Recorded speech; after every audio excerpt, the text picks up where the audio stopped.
มีที่ มึงฟันตีนแล้วนี่นะ ได้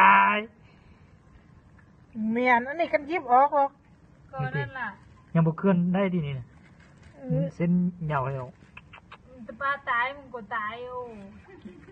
เอานั้นป้องมาลูก เดี๋ยวจะจริงแล้ววัน นี่ นี้ ป่านี่คือที่อันโดนเลยป่านี้โดนในที่นี่นะ ซีนมันจะน่ากำเนาะ เสียงอันนี้ที่แซน70ป่ะ เส้นหก เนี่ยแกงผักอมจะตรงไว้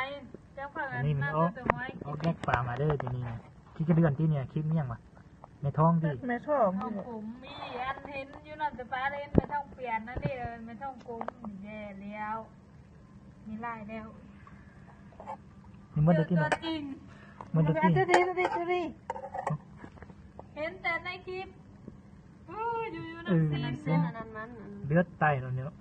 นั่นเอง ฉันเดือดตายมันก็ไปนั่นซีอันนั่นไว้ อันเหลืออยู่น้ำซีนไว้เจอกลับมาไปวิจัยด้วยนะคะ เข้ากันกับปะนี้เลย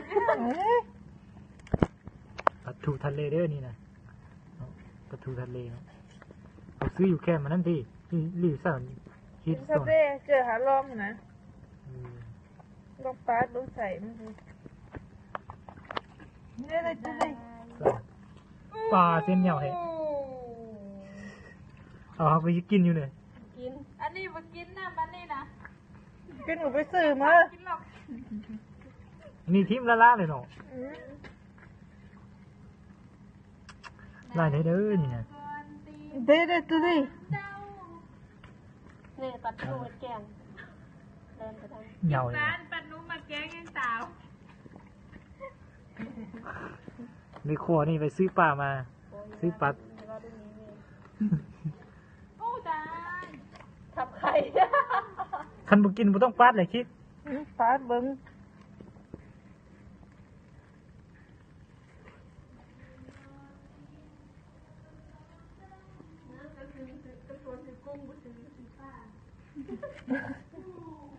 ปลาเห็นแต่ข้อนลงเฟซอยู่นี่ไม่เห็นในเทสแล้ว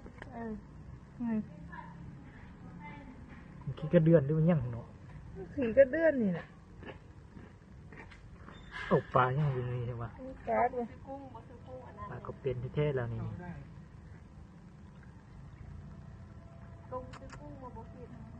เพื่อกุ้ง น่าจะโดนซื้อกุ้งมาซื้อ เมื่อกี้ว่าสิกินห้อยนางรมโมเมนต์ที่ถึงไปซื้อ โพด แป้งตี